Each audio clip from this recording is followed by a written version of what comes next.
We're joined today by Arooj Aftab, whose deluxe edition of Vulture Prince is out June 24th. Thanks so much for joining us, and congratulations on just a stunningly beautiful record. Thank you so much. Thank you. So, we have been playing Mohabbat a lot, which I think a lot of us found out about first through Barack Obama's summer playlist. How cool is that? You got a couple of Grammy nominations, one for Best New Artist, which is mind blowing. And then you actually won in a world music category. So you've had a really good year. Yeah. I think if we just I'd like to throw up the concept of world music, just toss that up into the air and we can both shoot it out of the air together, if that's all right with you. Sure. Yeah. It's almost kind of bothered me a little bit because it's like, okay, so what's Willie Nelson? Is he off planet? Right. Yeah, there's an otherness to the world music category. And you grew up, you started life in Saudi Arabia. Your parents moved back to their original home in Pakistan when you were 10 or 11. And then you came to the United States. You've actually been in Brooklyn longer than you've been anywhere else. Mm-hmm. That is correct. Yes.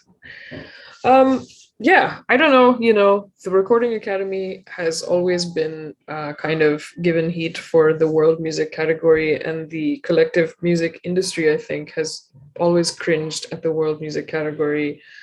Or just the word world music as a genre, and it really is weird, and it messes up like DSP algorithms too. Now that we're in the sort of streaming world, it's just kind of problematic for so many more reasons than just ethically, and no one really has a solution for it either. So that's just kind of what's happening, right? Yeah, I do want to focus mostly on your record because it's so original and so different. Right. The inspirations and the lyrics are taken from an art form that prior to learning more about your music I was unfamiliar with, but the ghazals. And this is you can pick me up, and I appreciate any corrections that you have for anything that I say during the course of this interview. Right. But they are an art form that is very specific. It's poetry. It's often set to music, but it's centuries old, and yet it's still an active art form. I mean, I keep saying this. I don't really know. I haven't studied Pakistani classical music formally at all. So what my guess is as good as yours, but probably a little bit better. I think that ghazals are almost comparable to ballads, and they definitely have something very specific that needs to be happening in the poetry, which I think is about maybe like the loss of love or the longing for a lover in a purely romantic sense. Unlike Sufi poetry, which is kind of talking about the same sort of divine love, but more so speaking about God, I think ghazals are really about love and people, relationships between people. And then I think they're meant to be performed in a specific form, right? That has to do with semi-classical music. And I think they need to have a specific instrumentation too. And all of those components make it a ghazal, is my right. Yeah. And my understanding, which again is somewhat limited, is somewhat like bluegrass. There are purists out there that are ready to tell you when you've broken the rules. Right. And you're a rule breaker too. Right. I mean, that's again, I'm just urging people to kind of really think about what the rules are and what that really means, and how, it's really not like, I don't think that any of the music on my record are ghazals. Yeah, they originate from what used to be ghazals, or people have, rendered those poetries as ghazals. But what's happening here is something very different. It's like perhaps the poetry is the same, but everything else is different, So I don't think they're ghazals. Right. But what you've done though is you've taken the heart of those ghazals, the things that moved you, brought it in, and you've made it your own, which is a beautiful thing. And there are nods to tradition on the record, like Anushka Shankar provided guitar on one track. And I believe that your mother appreciated that a great deal. Yeah, I mean, I definitely stay away from using Hindustani or Pakistani or South Asian classical instruments in my work because it immediately kind of like points in a Western world, it definitely catalyzes like people boxing me into some sort of category. But I mean, Anushka is really, you will make an exception for her. You know what I mean? So and the way that she plays and the sitar itself, it's like I would love to kind of go that direction, but I also just feel like I'm in a different direction. But she can kind of do the same thing that I do, where we have that, and then we also have the other. So yeah. Our guest today on the bridge, Arooj Aftab, who has the deluxe edition of Ultra Prints coming out June 24th. And I did want to say that we've talked a little bit about the fact that you have diverged from what would a purist would call for the material for the lyrics, but let's talk about the music a little bit, because it's so unlike the approach that so many people have taken, where you are not looking for somebody to come in and like hand them a chart and play this music. You're looking for sounds. And I hate to use the word minimalist. I know that you're pretty comfortable with it, because when I listen to it, there is so much going on Hmm. that minimalist doesn't feel like the right word to me. But Right. you are looking for sounds that are up front and center, and maybe not just somebody playing rhythm guitar through the entire song, as an example.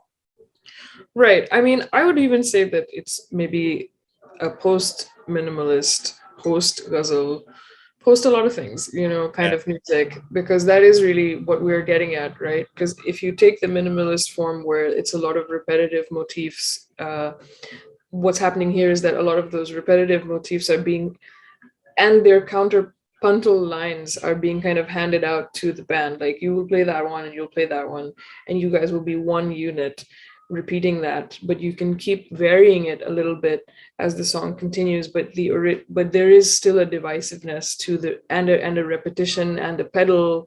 So it borrows those elements from minimalist music, but then it also has this sense of improvisation that you can go somewhere, and it takes that from jazz in a sense, and then it's like extreme sort of melodic understanding, or the melodic content is very, what I think is what's in my ear from Pakistan, and stuff like that. So when you put all of those rules without rules together, and then we all play and there's no chart, it's kind of great. And then, that's kind of my process, and that's why it's really important for me to make sure that the instrumentation is right, and is a little bit odd too.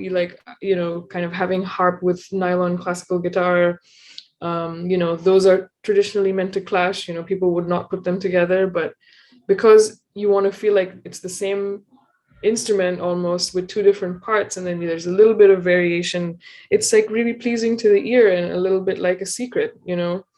You've spoken a lot about looking for musicians who transcend their instruments, and Mhm. speaking to the harp, Yeah. you're looking for somebody who doesn't want to play it in like that standard sort of, the harp starts and you immediately start thinking about heaven. Right, exactly. Yeah, and that goes for everybody that I work with, in a sense, because the music is so freeing.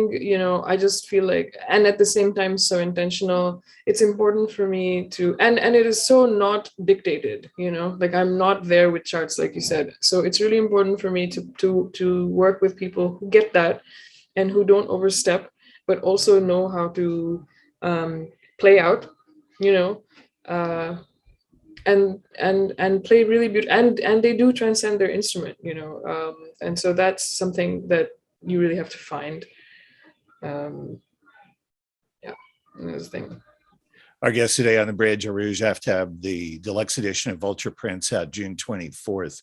I was quite taken by the fact that some of the songs on the record have been in what you called an incubation phase for about 10 years before the album came out.